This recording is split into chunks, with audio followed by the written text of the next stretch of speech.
Yan, bago na naman. May bago na naman tayo dito mga sisiyo. Yan. So yung mga sisiyo natin kahapon, no, nag-overnight lang dito and pagkabukas, pinakyaw na. Yan. No, so itong andito ngayon is yung aking mga selection. Dito ko na lang nilagay, no? Yan. Pati mga selection ko, ibibigay ko na sa inyo. Yan. So ngayon meron pa rin tayong promo, no? So yun, wala tayong, ang promo natin sa feeds is 1 peso discount per kilo. So malaking bagay na yan, no? Alam ba, nakabili ka ng 10 kilos of feeds, may discount ka na 10 pesos. Yan, sa SRP yan, no? Mura, masasabi ko talaga, pinakamura talaga dito. Kasi nga, less 1 peso kami every SRP. Yan, so dito naman tayo sa ating mga chicks. Yan, mga chicks natin. Andito yung Sussex, may black Australian pa, and may mga malalaki nandito. So, it's not the same price nung kahapon kasi malalaki na to. Yan. No? Meron ditong tag 200, may 150, meron din 180. Yan.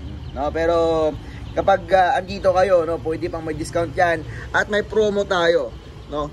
Promo natin dito is kapag bumili ka ng 10, may libre pa rin 2. No? Ganyan kaganda dito sa atin. Yan. At syempre, naka-Panamox yan ngayon. No? Yan. Panamox, kapag nabibiyahe ako. And after that, after Panamox, vitamins na naman ako. No? And Tenso Plus. At mga pagkain yan. No?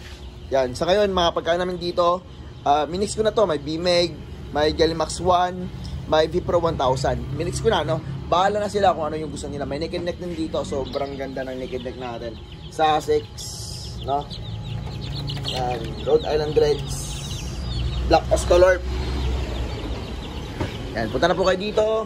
Ang limit po natin is dito sa Canary Road, sa Barangay Poblacion, no? Proc San Agustin.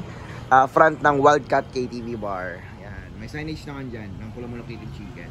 So, yung signage hindi makita. Basta dito, no? Sa taas. Ito, signage.